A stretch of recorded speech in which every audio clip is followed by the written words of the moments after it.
Thank you, Virenji. I have been in your forum since in the morning. I have heard Dr. Shahaz Budri from IIT Guwahati and ACT, and Yes, then Mr. Harsh, the Secretary NCRT, and all have spoken about the NEP. yes, It's awesome to hear. That was the reform that India was waiting from last 36 years, and it has happened. And a lot of excitement around the academic world. yes, And probably we are propelling towards creating a future workforce towards 2021.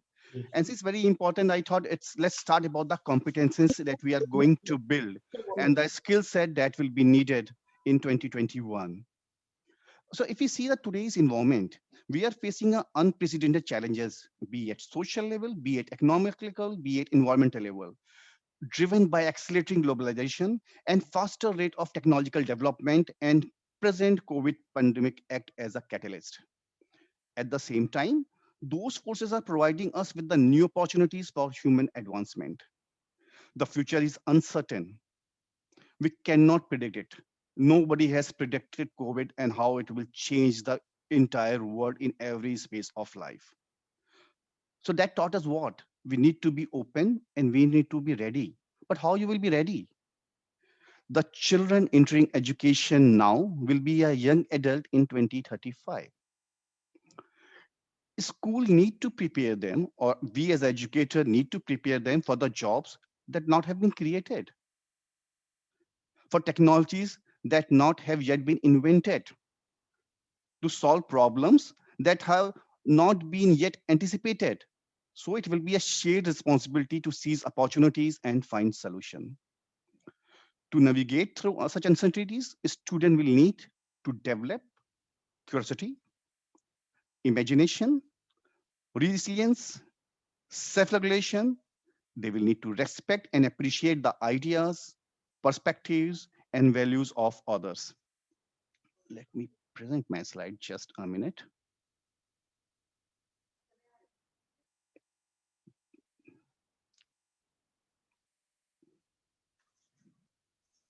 So we were talking about the competencies. So the motivation will be more than getting a good job and a high income. They will also need to care about the well-being of their friends, families, their communities, and the planet.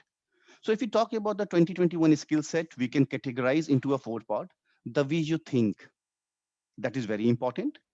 So what are the skills that we require in a thinking? Creativity and innovations, critical thinking, problem solving, decision making, learning to learn, and metacognition. Second part is way of working, how the working will be.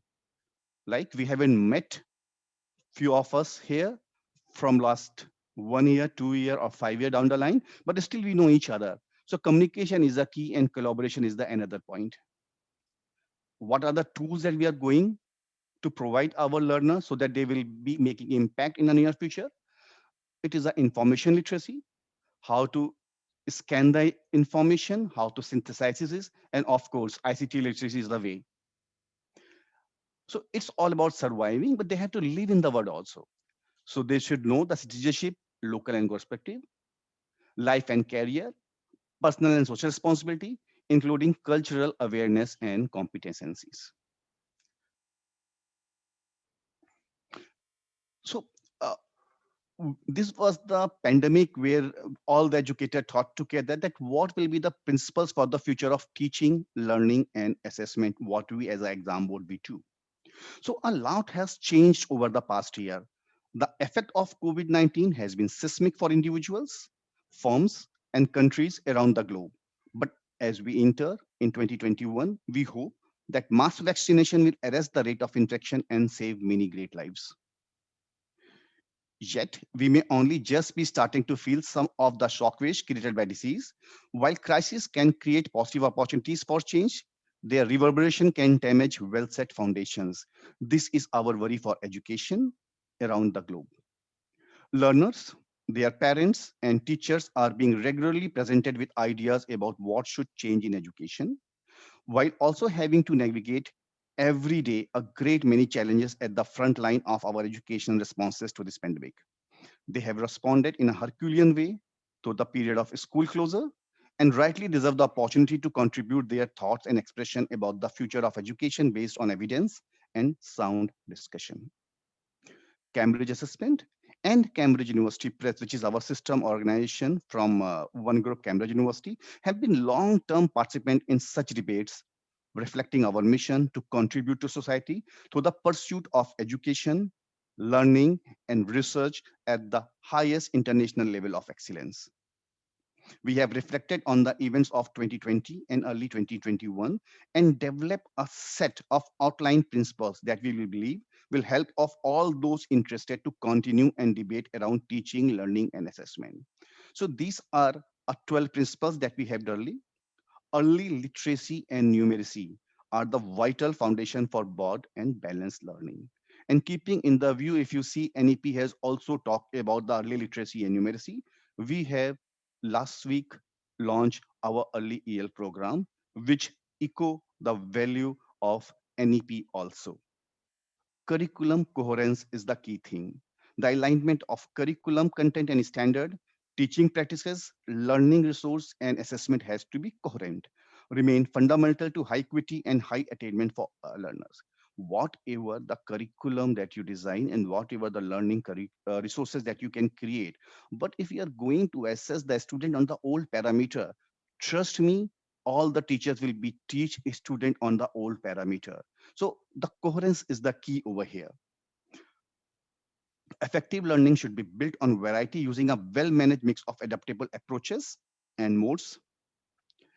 Excellence in teaching and elevated attainment can be supported by world design and carefully choosing technology that can support teaching and attainment. In last 1 year, we have seen thousands of platforms available. Now we have to pick what matters to us and then use them.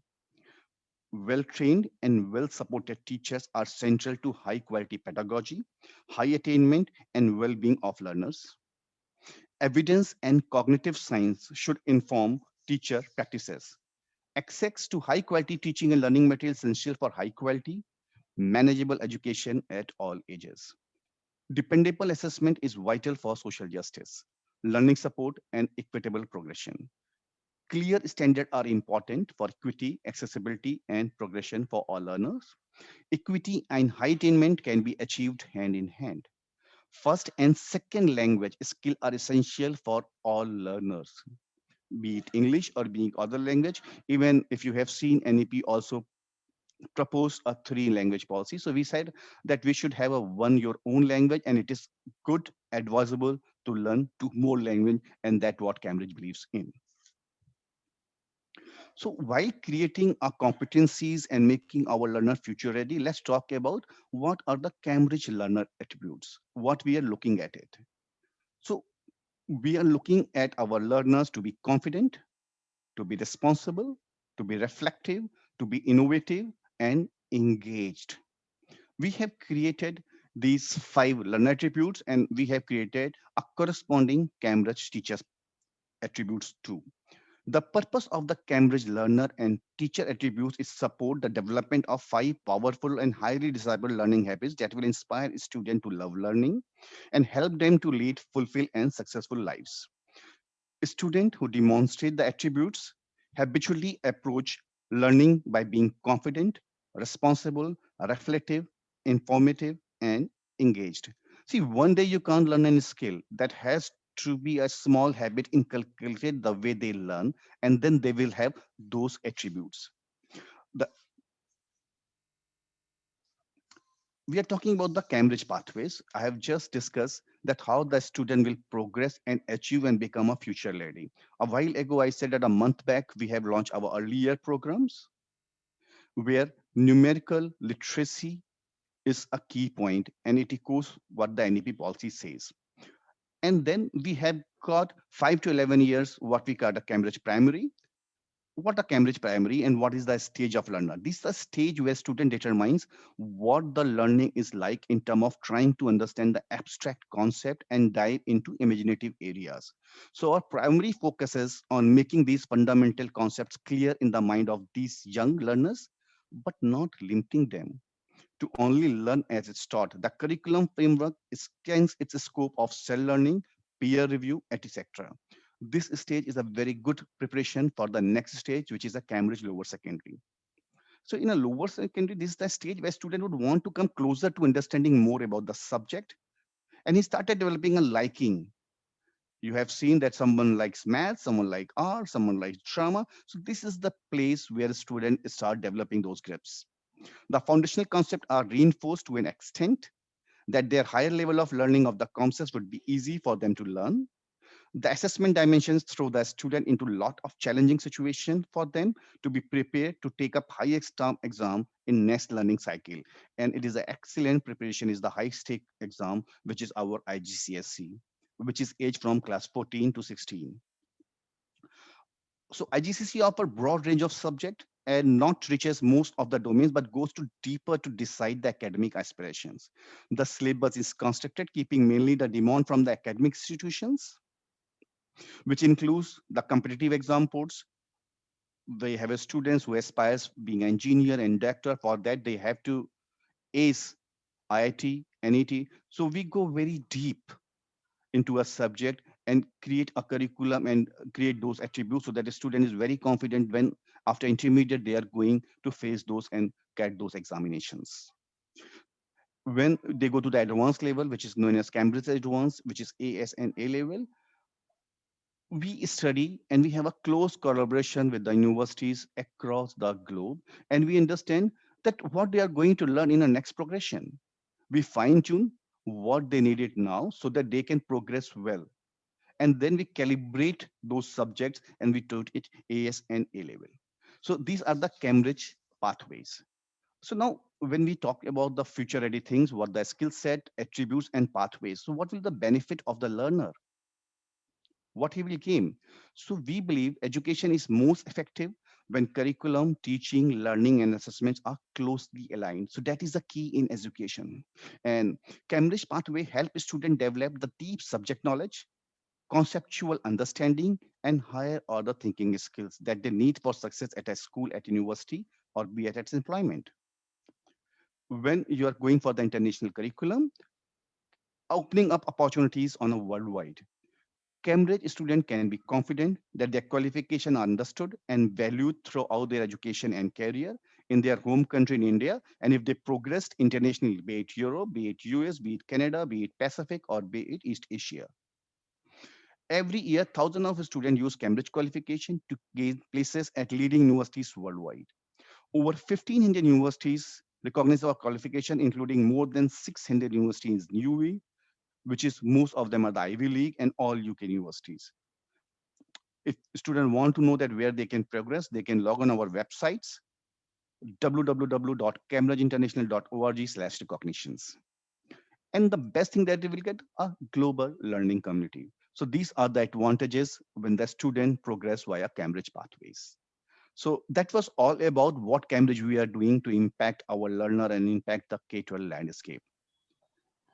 Thank you, Virenji. So thank you, Mahesi, for showing the ways and pathways to Indian students. So I'm sure that students will opt for Cambridge program to achieve their global goals. So Thank thank you, you for Virenji. so Thank thank for you your for wishes. yeah, thank you for making presentation. Now our next speaker is Mr. Gautam Bhattacharya. Mr. Gautam, are you back?